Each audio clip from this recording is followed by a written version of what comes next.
Hi, everybody. Welcome back. Happy 2017. Happy New Year.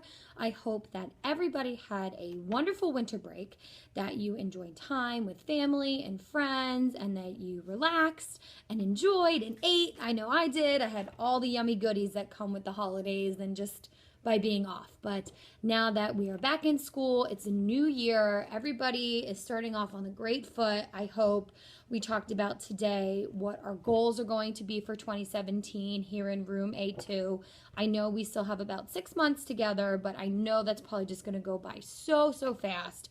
So we've got a lot to do and not a lot of time to get it done in. So we did talk about today that our goal was this year to really focus on the golden rule, which is treat others how you want to be treated. So every single day we're going to talk about that. We're going to see what can we do to be able to implement that here in the classroom.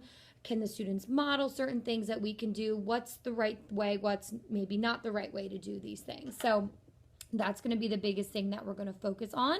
And I think that's going to be great. And it's really going to translate not only into a great community in our classroom, but then it's also going to translate into our learning and our education.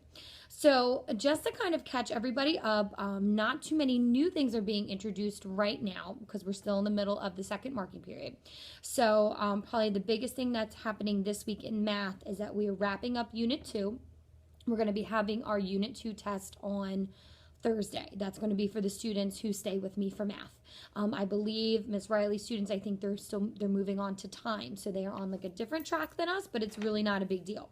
But for the students that stay with me, again this week we're going to be reviewing. We review today. We're going to review tomorrow, and then we're going to have our unit test on Thursday, and it's actually online, which is a really great way for them to kind of get used to maybe the way the park is going to be, so that they're used to going online and dragging and dropping questions and things like that. So it's nothing new, it's just in a new format. It's not going to be on pencil and paper.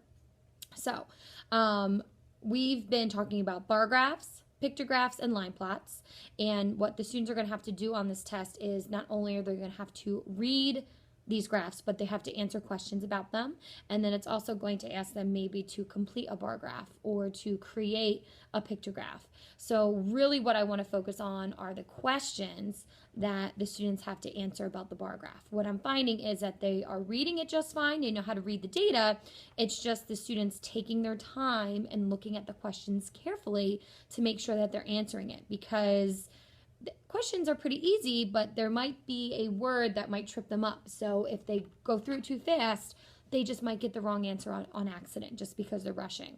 So I think the biggest thing that I want the students to work on this week is to not rush through your work and the homework that I'm sending home and the work that we do in class. Because even today as we were reviewing, I kind of found that students were shouting out answers and they were incorrect just because they didn't finish reading the question or they read it too fast. So tonight for homework, if you see me, I sent home this piece of paper. It says it's a tally chart.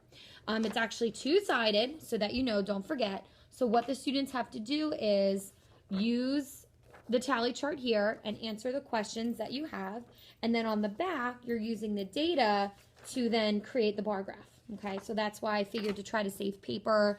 I put it on the back, so you may have to flip back and forth, but I think then it'll be a little bit easier. So again, just really, there's only 4 questions, so just make sure that you're reading the questions carefully, and then you use the data to then create the bar graph on the back. If you want, you can use different colors. You can use pencil, colored pencil, crayons. It's up to you. I would say maybe just don't use marker, because then it'll bleed through and I might not be able to see your work on this side. Okay, so as I'm looking, probably the only thing that might trip you up is question number 2. It says, how many more students chose reading than writing? And most students see that word more and they're thinking addition. But again, think about it. How many more? What clue words there tell you if it's addition, subtraction, multiplication, or division? Because we're seeing that word more and students are adding, and that is not the correct thing.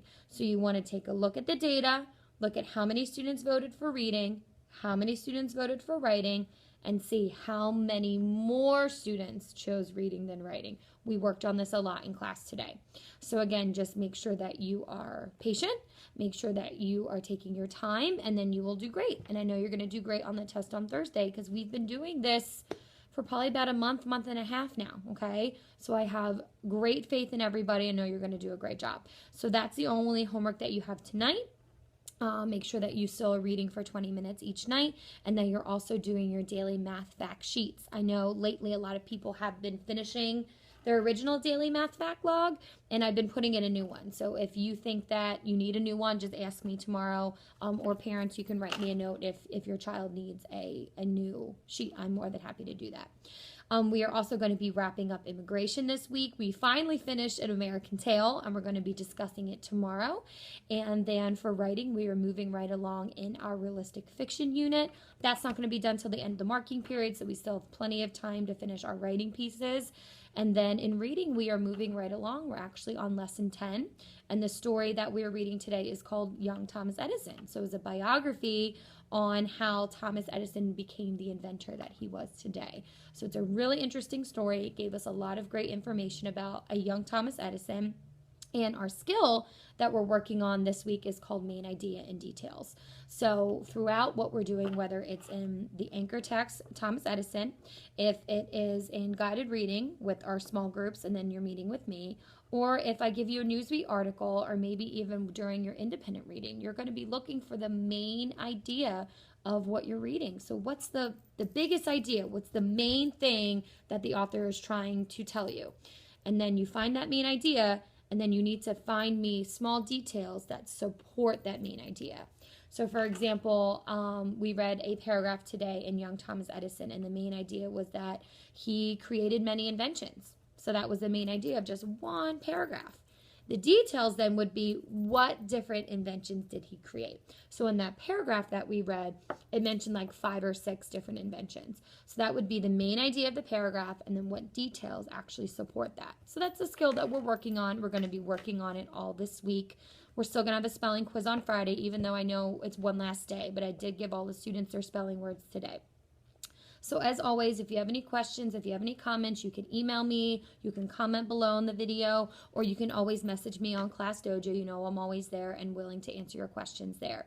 So don't forget your homework tonight. I hope you stay dry. I think it's still raining here. Stay dry, and I will see you all in the morning. Bye.